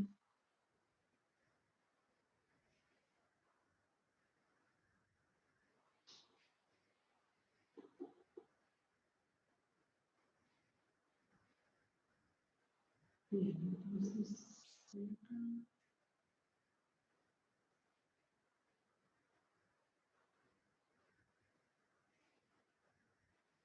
Bien. Y ahora no los veo.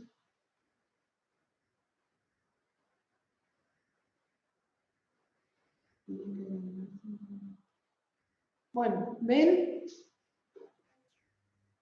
Sí, el PowerPoint se ve, doctora. Bueno, mejor así. Yo soy fea, así que ¿para qué me van a ver? Bueno, vamos a empezar con esto. No nos va a dar tiempo para todo, pero esto es lo que pasa cuando el paciente pasa años con mal control de la enfermedad. En general también esto es importante tenerlo en cuenta porque a un paciente diabético tipo 1, que nosotros sabemos que se enfermó hoy, ¿no? Porque sabemos, hoy debutó con la enfermedad, por lo tanto,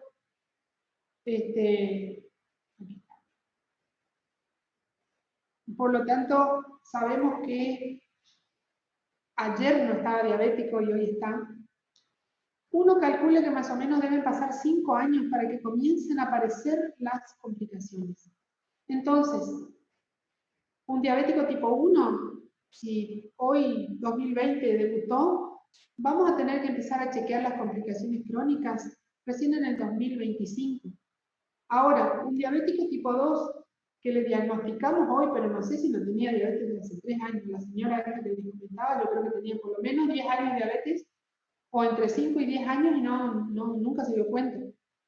Ese paciente ya puede tener, entonces, las complicaciones se las chequean. Por eso la importancia, por ejemplo, de ese examen neurológico básico que yo les pedí. El examen neurológico básico, en donde miramos cómo está el pie, le hacemos pruebas de sensibilidad, le hacemos búsqueda de pulsos y demás, tiene que hacerse de manera exhaustiva por lo menos una vez al año. Y si el paciente tiene alguna alteración, como que no siente y demás, y le voy a hacer más de seguido, porque si no, por ahí viene con una herida y no se da cuenta. Me tocó ver una vez un paciente, el señor ya era mayor, tenía 70 y largos años, 76 más o menos, jugaba al tenis hasta los 72 años, que se quedó diabético a los 28 años. O sea que ya llevaba desde los 28 a los 75 como 50 y pico de años de diabetes. La única complicación que él tenía era la complicación neuropática. Entonces, el señor viene un día y dice, mire doctora, esta heridita que me apareció en la planta del pie, que me di cuenta porque me estaba mojando el zapato. Y ya tenía la herida hace no sé qué tiempo, porque él venía más o menos cada 2 meses a verme. Probablemente hacía 2 meses tenía la herida. El señor terminó con la pierna amputada, tenía un mal perforante plantar sobre la base del dedo gordo del pie, no tenía absolutamente ninguna sensibilidad y ya había una infección profunda que había llegado a la articulación. Entonces, de ahí la importancia de hacer una vez al año un examen exhaustivo del pie. La otra cosa es mandarle al oftalmólogo que le haga un fondo de ojo. Y acostúmbrense a pedir, solicito fondo de ojo con pupila dilatada con informe. Entonces, el oftalmólogo no se queda con la información en su fichita, sino que me escribe en un papelito y me manda, para que yo sepa lo que el paciente tiene, porque si no, como que estamos hablando entre sordos. Y para detectar la nefropatía, vamos a pedir una microalbuminuria una vez al año. Entonces, esos son los 3 estudios que sí o sí hay que hacerle al paciente para detectar. Y vamos a ver que las pedimos ahí, y bueno, y en el diabético, tipo 2, la que más se ve es la neuropatía. Esta señora que les dije, ya tenía neuropatía, no le salía el reflejo aquiliano ni el patelar, y no sentía, no discriminaba las sensaciones. Yo no le hice con filamento, le hice con el clavito del martillo, y la señora no sentía, le hacía la prueba, pinchaba y tocaba con el dedo, y para ella era al revés, cuando le tocaba le pinchaba, cuando le pinchaba no sentía. Entonces, ya tenía. Microalbuminuria una vez al año, fondo de ojo con pupila dilatada y con informe una vez al año, examen de pie completo una vez al año. Eso tienen que pedírselo a todo diabético. ¿Y por qué tenemos complicaciones? Por esto. El causante de la complicación es la hiperglucemia. Esta diapositiva, muy de moda en los últimos años, nos ha ampliado el mecanismo fisiopatológico de la diabetes. Antes decíamos que eran 3 nomás, que teníamos la insulinoresistencia, la insulinodeficiencia y la obesidad o el síndrome metabólico. Entonces, sabíamos que el problema era el hígado, era el tejido adiposo y era la célula beta pancreática. Los 3 elementos que tienen que ver, que habíamos hablado en síndrome metabólico. Se ha visto que en la fisiopatología de la diabetes entran un montón de actores, digamos. La insuficiencia de la célula beta pancreática, sin duda, ¿no? Nos disminuye la insulina.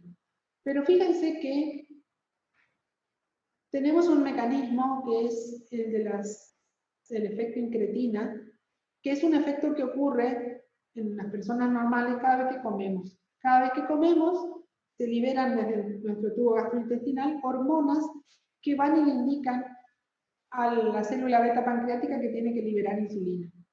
Este efecto incretina, que es tan eficiente en las personas sanas, está disminuido en las diabéticas. Obviamente nos lleva a la hiperglucemia. El tercer mecanismo son las células alfa del islote del Aldehyde. Estas células lo que forman es glucagón. El glucagón es una hormona hiperglucemiante. Entonces, al haber un aumento de la función de las células alfa, la hiperglucagonemia nos lleva a que el hígado libere más glucosa y nos genera hiperglucemia. Seguimos. A ver dónde está el 4. Tejido adiposo. Estos son los 3 tejidos adiposos, músculo y adipocitos, son los que intervienen en la insulina resistencia, ¿no? Dijimos que en el adipocito incrementa la lipólisis, en el músculo disminuye el efecto, o sea, la incorporación de glucosa a la célula, y en el hígado aumenta la producción hepática y liberación de glucosa. El cerebro. Tenemos el centro de la saciedad, el centro del apetito, tenemos receptores de leptina, receptores de múltiples de estas hormonas gastrointestinales que hacen que dejemos de comer o que sigamos comiendo, y que tienen influencia sobre la célula beta. El tubo digestivo. Vamos a ver que está de moda también considerar que la microbiota intestinal, o sea, la flora intestinal, tiene que ver con la situación de predisposición o no a determinadas enfermedades. Y parece ser que hay ciertas bacterias componentes de la flora intestinal que predisponen a la aparición de diabetes. Por otro lado, tenemos esta sustancia, el péptido similglucagón tipo 1, que se libera en las células duodenales, que tienen que ver con el efecto incretino. Entonces, estas células productoras de GLP disminuyen la secreción y de esta manera no mandan la señal al cerebro de que deje de comer y digamos, favorece que el individuo siga alimentándose y no bloquea y, digamos, y no tenemos una buena regulación de la liberación de insulina. A eso tenemos que agregarle la desregulación inflamatoria que hay en el sistema inmune, por lo cual cada vez tenemos mayor daño de la célula beta. A eso tenemos que agregarle que tenemos trastornos en el tubo digestivo y en el estómago, como disminución de acá en el estómago se describe una hormona, la grelina. ¿La escucharon? La grelina es una hormona que estimula que uno se alimente. Es el mecanismo, es el principal mecanismo por el cual un paciente, cuando es sometido a cirugía bariátrica, no tiene hambre. Le resecaron el estómago, no se secreta más grelina. Y acá, como mecanismo número 11, le tenemos al riñón. Y uno diría, ¿y el riñón qué tiene que ver? El riñón lo que hace es contener la liberación de glucosa o la excreción de glucosa por el riñón. Como ustedes sabrán, la glucosa filtra libremente, porque es una molécula muy pequeña, pero es reabsorbida en su totalidad en las primeras porciones de los túbulos. Entonces, ¿y por qué se produce? Porque hay cotransportadores que transportan no solamente glucosa, sino también sodio, que son los encargados de la reabsorción. Aparentemente en las personas diabéticas, sobre todo el cotransportador tipo 2, está más expresado en los pacientes diabéticos, entonces ellos reabsorben más cantidad de glucosa. Por lo tanto, es un mecanismo hiperglucemiante. Vamos a ver que hay medicamentos que inhiben estos cotransportadores, se logra que se elimine glucosa por la orina y de esa manera contribuiría al descenso de la glucosa. Bueno, todo esto es para explicar por qué el azúcar está alta en el diabético tipo 2. No es solamente por la célula beta, hay un montón de otros componentes que uno tiene que ver. Ahora tenemos que ver dónde se expresa la complicación crónica. Resulta que hay tejidos que no necesitan insulina para que la glucosa entre a la célula. Esos tejidos van a ser la retina, el endotelio en general, pero glomérulo renal el nervio periférico, el cristalino, los eritrocitos y el tejido colágeno del tejido de sostén. Entonces, aquí es donde nosotros vamos a ver las complicaciones crónicas de la diabetes. Porque en el hígado no lo vamos a ver porque él responde a insulina, o sea, él limita el ingreso de glucosa porque tiene insulina, porque depende de insulina. Lo mismo que en el músculo, lo mismo que en el tejido adiposo. Entonces, ¿qué vamos a ver acá? Que ingresa cantidad de glucosa en forma desmedida al interior de las células, y ahí es donde comienza el daño. Cuando tenemos este ingreso inapropiado de glucosa a las células, te recordarán también por bioquímica que la glucosa ingresa, se glucosila y tiene dos caminos. O entra a ciclo de Krebs o va a glucólisis anaeróbica. Bueno, nosotros acá, esos sistemas funcionan en condiciones normales con glucemias normales. Cuando ingresa glucemia en cantidad exagerada, se glicosila. Se sigue glicosilando, y una vez que pasa glicosilada al interior de la célula, o sea, pasa en la primera puerta, tiene que usarse en algo. Entonces, como se satura la vía del ciclo de Krebs, tienen que activarse otras vías de utilización de la glucosa que van a ser costo efectivas. O sea, la vía del poliol o la vía de las pentosas genera sustancias, generan componentes dentro de la célula que son altamente oxidables y por lo tanto llevan a que la célula termine dañándose en forma permanente y crónica. También estas sustancias oxidables generan un mayor estrés oxidativo, que se ve muchísimo en el endotelio, se ve en las células de la retina, lo que hace que también se genere un aumento de la cantidad de radicales libres en el interior de la célula que puede llevar a daño. Y junto con eso tenemos otro mecanismo, por ejemplo, la glicación no enzimática. Entonces, vendría a ser parecido a lo que es la hemoglobina glicosilada. Se une una molécula de glucosa a determinadas estructuras o proteínas, la colágena, las lipoproteínas, las proteínas de la sangre, etc. Las proteínas de los tendones, de todas nuestras estructuras, y quedan glicosiladas en forma permanente hasta que después de un tiempo de estar glicosiladas comienzan a cambiar su estructura, van cambiando su configuración, generando cambios definitivos en la colágena y en otras estructuras. Todo esto, el estrés oxidativo, sobre todo con la disfunción endotelial, nos va a llevar a que haya una hipercoagulabilidad. Entonces, estos pacientes no solamente tienen un endotelio enfermo, sino que tienen un endotelio que se trombosa más fácil y por lo tanto genera que haya más enfermedad cardiovascular. Explica por qué la principal muerte de los diabéticos es la enfermedad cardiovascular. Entonces, estos mecanismos son los que explican estas complicaciones crónicas. Entonces, tenemos vías que son enzimáticas, como la oxidación, la glucólisis, la vía del sorbitol fructosa o la vía de las pentosas, que genera que se acumule sorbitol en vez de inositol dentro de las células. Esto funciona mucho en el nervio sobre todo.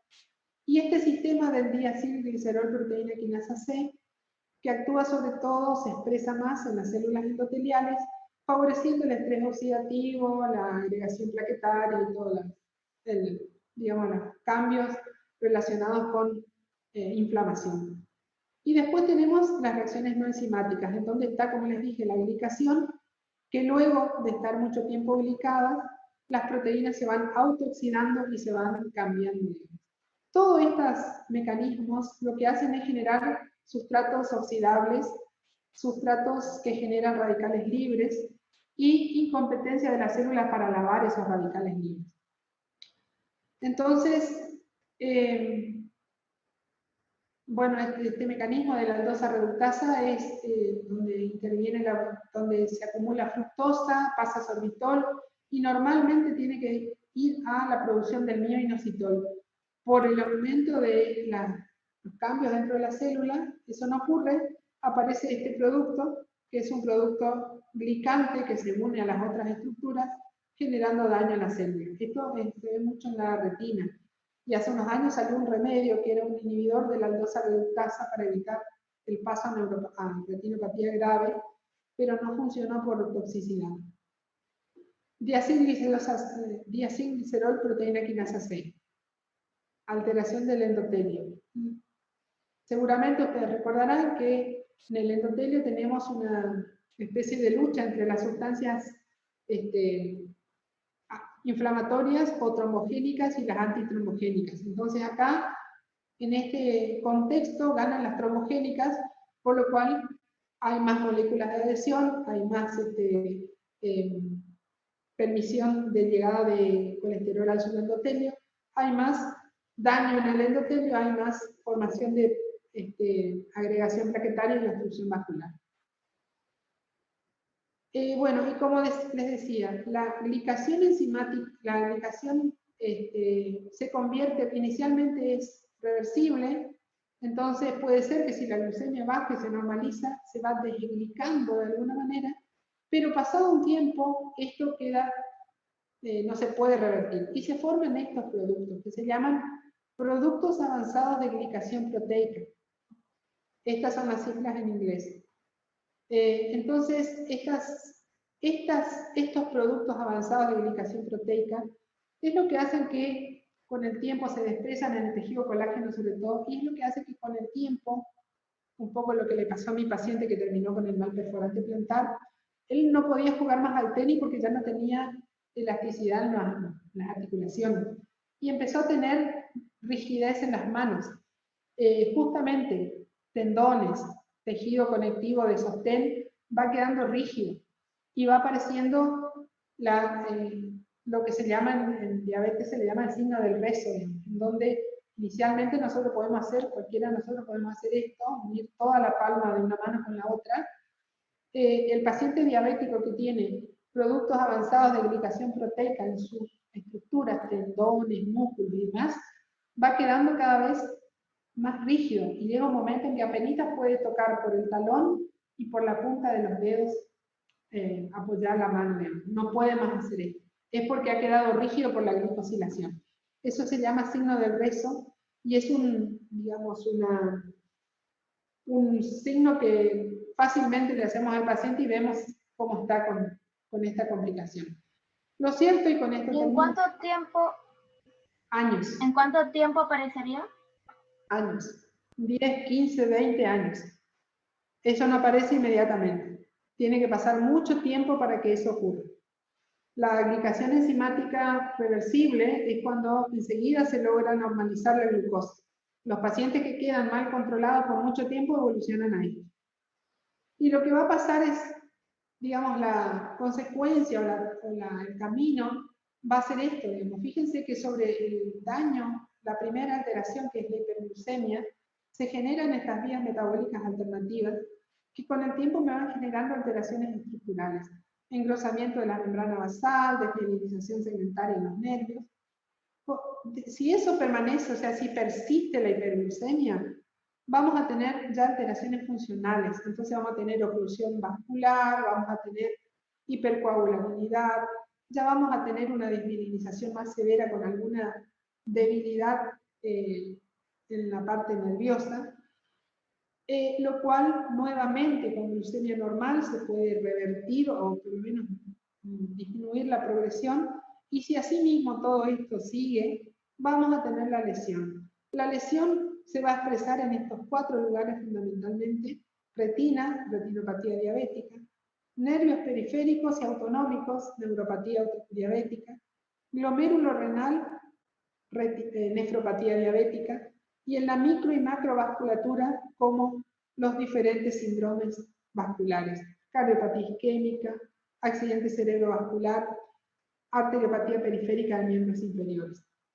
Entonces, y termino con esto, todo esto se produce por la hiperglucemia. Si nosotros a una persona diabética lo mantenemos en normoglucemia, jamás va a tener nada de esto. De ahí la importancia de que nosotros entendamos que la hiperglucemia tiene que ser tratada. y le insisto, y es muy difícil, hay que convencer al paciente de que se involucre en el cambio, porque si no, es muy difícil de hacer. Así que bueno, les dejo eso como para que lo piensen, y la semana que viene vamos a seguir hablando de cada una de las complicaciones.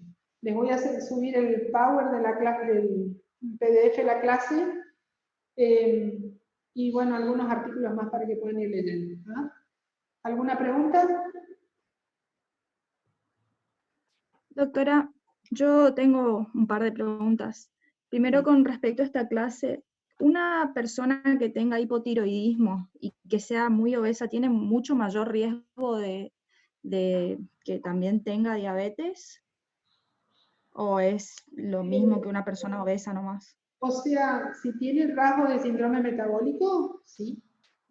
Sí.